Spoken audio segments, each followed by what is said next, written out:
Celebrations in the streets of Bangladeshi capital Dhaka after news broke that Prime Minister Sheikh Hasina had resigned and fled the country.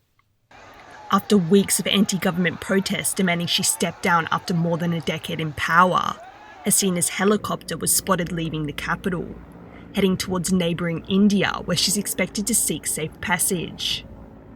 Not long after her departure, protesters stormed and looted the Parliament House and her official residence, speaking out from inside the building.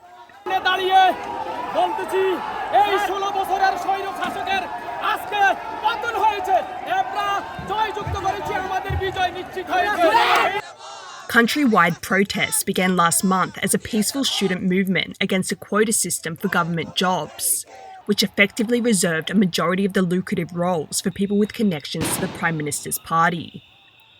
Sheikh's government imposed curfews and internet restrictions on the country's 170 million population, and they closed schools and universities in an attempt to quash the action.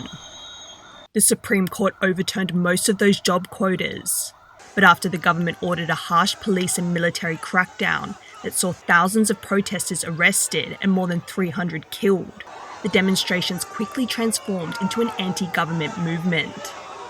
Hours after Hasina fled, the head of Bangladesh's army promised justice and said a neutral interim government would be formed.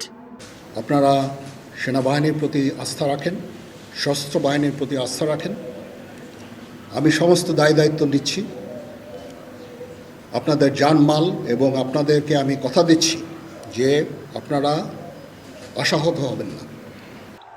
The army chief also called for calm among protesters, a call echoed by the country's politicians and the United Nations.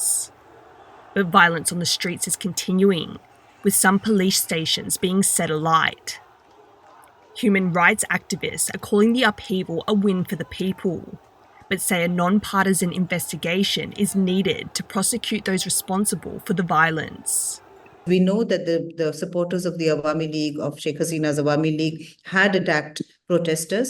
But if now there is a tit for tat, that will only lead to further violence. So instead, there should be a law, there should be faith in the justice system, and the justice system should restore that faith.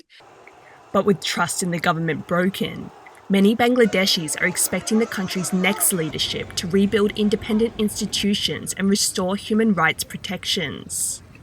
Student leaders have said they want to be involved in the interim administration, and unless the military facilitates this, these protesters are refusing to leave the streets.